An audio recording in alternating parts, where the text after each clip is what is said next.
So, negative reviews. We all know that they can impact a business to an extreme extent. Like we all know, people base their decisions on reviews, and having a 1-star review can really hurt your business. And because most of the times you won't be able to remove bad reviews or negative reviews, because people are entitled to their opinion, unless it's like a spam review or something that you can then report to Google, because you can report any review to Google, but they won't remove it. The only instance where I've seen reviews being removed is if they are completely spam, okay? Otherwise, you'll have to live with negative reviews. And let's try and find here a negative review. And before I go over how to reply to a negative review, let me just tell you that a negative review can be an opportunity for you as a business to show other people that read that review that you are transparent and that you're able to accept the criticism and grow from that. I'll show you a perfect example from this, which is here on Legit, where I sell some SEO services. For example, this service right here, I had someone leave a negative review, which was totally okay. I'm totally okay with it because I understand the customer's frustration. And even though I don't agree 100% with this, I managed to take that negative review and make something good out of it. So let me explain. These are PBN links that you point at your website and make it rank higher in Google. Of course, PBN links alone won't rank a site in Google. You need on-page SEO, you need other things regarding off-page SEO. But for the sake of it, let's just read this review. The buyer said, well, I didn't see any improvements at all in almost 2 months. Totally valid. Might be true, might be false, I don't know. I'll believe the customer, of course. So let's say this is true. And it might be because PBN links don't do the job on their own. It's important to do other types of optimizations. But what did I do with this review? This review was down here, somewhere here. This right here. There's here other ones which I can go over them as well. But this one is a fake one, for example. This was a big issue with the client. But let's now focus on this one. What I did was I took a screenshot of this review and I used it in a way that other customers that saw this review would see how I replied to it and how I acknowledged the review. So first of all, you need to acknowledge it. Acknowledging a review is really important. And this is what I did here. Acknowledge the review. And again, of course, we're doing this in a GMB. We can do this in Facebook because you can also get reviews on Facebook. I'm just explaining to you the theory behind this because you can apply this to any place people can leave reviews on. I'm just going to give you an example in specific. I'll then go over again here in a second. But first step is to acknowledge the review, which I already did here. And I also did down here, acknowledging the review with a reply. Then you want to be nice to the person, okay? Because if it is a genuine negative review or from a bad experience or a bad product they bought, it's your fault. It's always your fault, okay? It's always your fault. Of course, there are cases where it's not your fault as a business. Something else might have happened, but in the end, it's almost always your fault. So what I did here was just reply and trying to teach him, not teach him a lesson, of course, but trying to explain to him why he saw the results he saw, which were none. Which I said, links aren't everything. Without a good on-page SEO, you can build links. You can build all links you want. You won't see any ranking improvements. That being said, send me a PM. I'll send you your money back because I'm not trying to scam anyone. So I acknowledged the review. I said, I wrote this right here for other customers that read this review in specific to know why he didn't see any improvements. So you have to give other so you have to reply to the review. Okay, so you have to acknowledge and then reply in specific to the review, which was what I did here.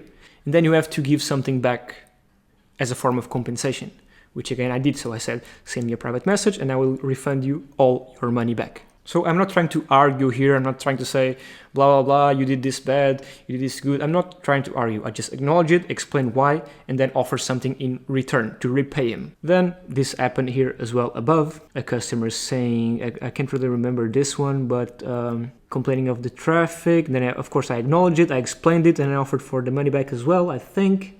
If I didn't do it here, I did it through a private message.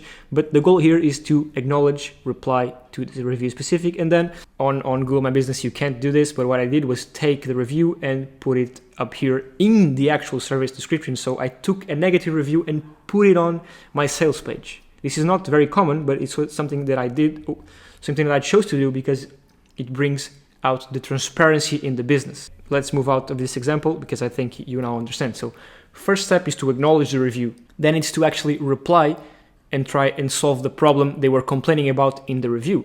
So if it is a bad product or a bad service, you explain them what happened. So you always need to explain them what happened, and then offer some sort of compensation, either their money back, a new product, a new service, whatever it is. And of course, never be confrontatious. Never try and judge the person or start a discussion. Okay, that's not a good look.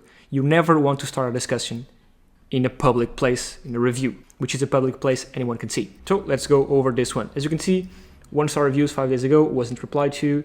This one, a 1-star review 7 months ago, which was replied to. Let's see how they did. So I'm not going to read all of this, because even if the customer is right or is wrong, it doesn't really matter. The only thing you need to know, or the only thing you want to do, is to mitigate the bad look that this review gives your business. So it doesn't really matter if it's right or wrong. Even if the customer is lying or completely wrong, it doesn't matter. The review is there, it's 1 star, you need to address it either way. Okay? Let's see how was the response. This was a top-notch response. Professional. Okay? Dear patient, we appreciate the feedback.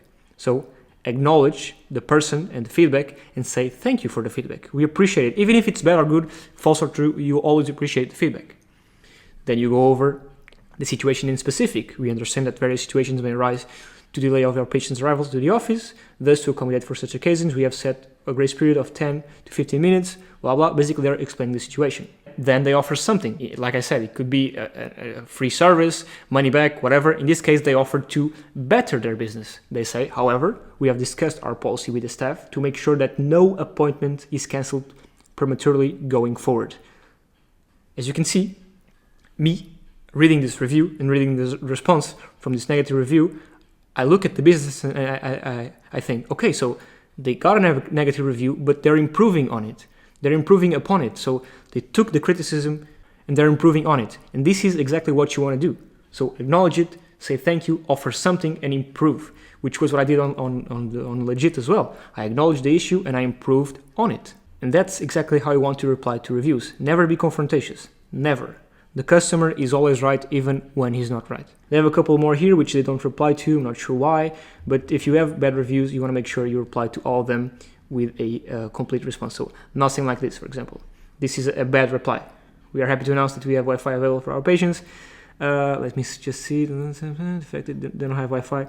Okay, so he's complaining that they don't have Wi-Fi. The answer could be a bit more professional. They could say what they said up here.